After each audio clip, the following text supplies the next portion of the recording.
Hey guys, Greg here, Rack and Rod, and wanted to jump in on something that was not originally on the backcountry gear list, and we didn't have the new version until after we started doing some of the other gear that would be a good idea to have in the backcountry. So this one is definitely a hard one. It's definitely not something that is easily discussed among backcountry hunters or backcountry hikers or campers for that matter.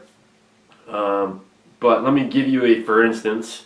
So we're here in Pennsylvania. There's a lot of backcountry to be had in upstate New York, up in Vermont, up in New Hampshire, western Pennsylvania, and we are in black bear country here. And for those of you that don't understand, basically from Maine down to Tennessee, there's a lot of bears. So you get into certain places and you must have a bear canister, bear-proof containment system for food. You have to hang them, all that stuff. We talked about that when we talked about the pack-a-pole. And depending on the person and depending on the state, carrying a firearm is not always an option. So obviously, that is my go-to choice if we are hunting somewhere and bears can be an issue. I normally like to have a sidearm with me. But again, depending on where you're at, are you flying to your destination, are you driving to your destination? All these things come into play. And also having a carry permit depending on the state you're in, where it's good for and where it's not good for. So the other option is bear spray, and it's a huge, again, it's a very not easily discussed topic among other backcountry outdoor people. So we wanted to show it to you because if carrying a sidearm is not what you want to do, having something that will, deter a bear from coming to you, to your camp, anything like that, it's something good to have. So we're going to talk about counter assault. Counter assault is made in Montana. The two that I'm going to show you here, this is actually their inert trainer. So for those of you that don't understand what an inert trainer is, basically there's no actual bear spray in this unit. This is a practice unit. So this is what you will practice with to spray, see how it works, are you hitting your target, that type of thing. Inert is not a commonly thrown around word in the hunting industry, but coming from the law enforcement and military side of things, inert is a very common word. So again, this is the counter assault. This is the actual unit. So I have it in the holster that comes with it. And basically what you would do is you would just leave it in here to use it. But I'm gonna pull it out so you guys can check it out. So this is the Magnum 290 Grizzly Tough Bear Spray. So again, I use black bear as an example because we're here in the east. We don't have grizzly bears here.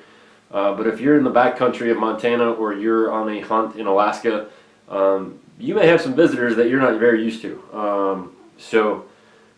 This contains, the active ingredient is capsaicin and related capsinoids, along with other ingredients for a total of 100%.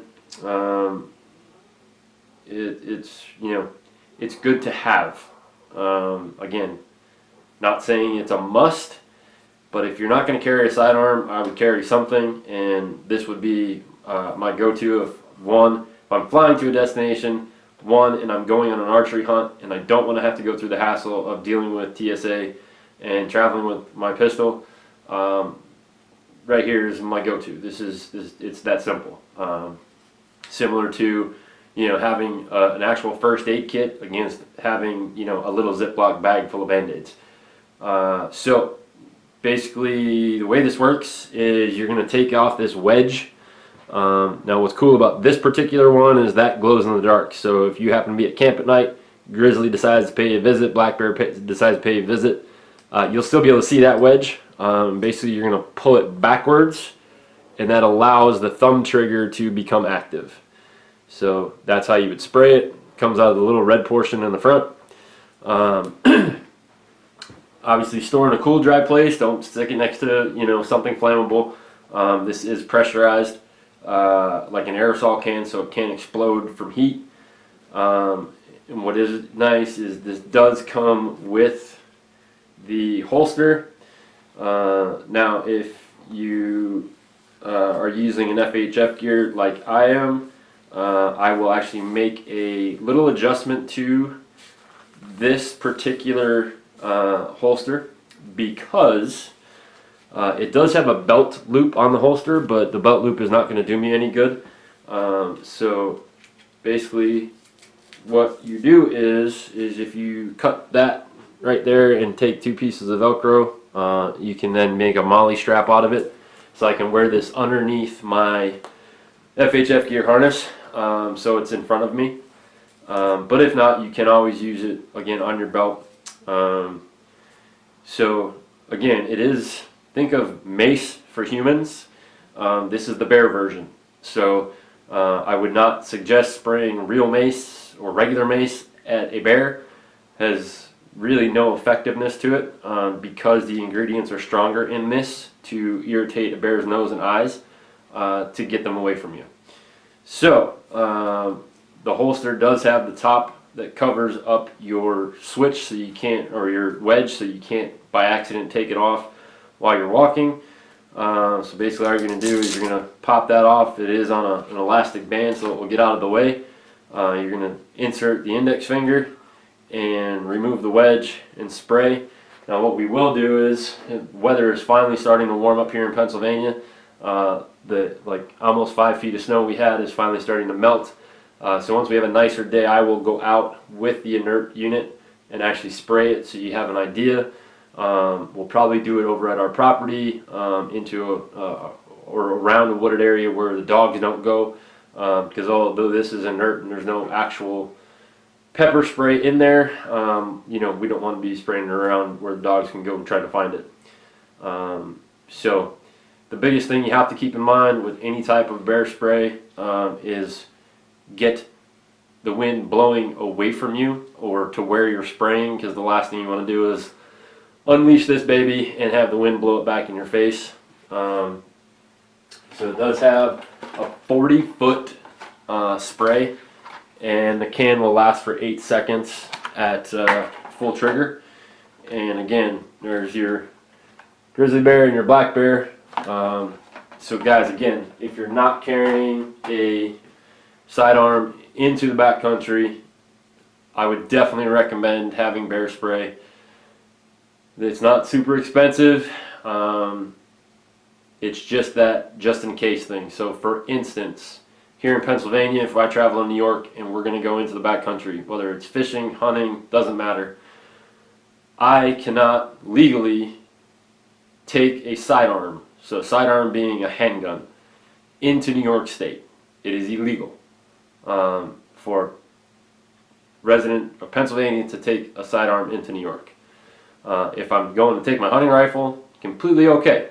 Pistols, that's a no-go.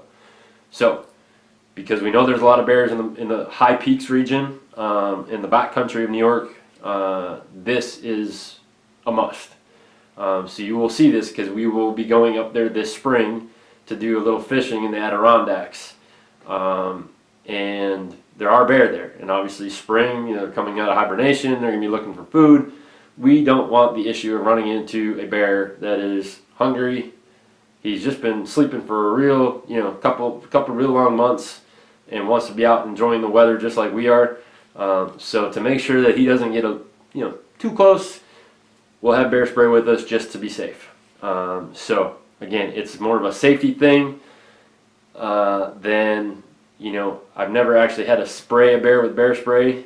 So some people say it doesn't work, it just irritates them. I can't 100% tell you that, but I know that if it gives me the extra 5 or 10 seconds to figure something out, I'm going to use it. So again, this is Counter Assault, guys. Check them out. They are 100% made in Montana. This is a 10.2 ounce can, and it is called the Magnum 290. And then you can also get the inert can as well, so that you can practice. Basically what we'll do is we'll probably set up like a paper plate, because obviously you're going to be spraying towards the face of a bear. So we'll hang up a paper plate or some sort of target, so that you can see how it's all going and how good we are at aiming. So we'll talk to you guys soon. We appreciate it, and stay tuned for our next video. Later.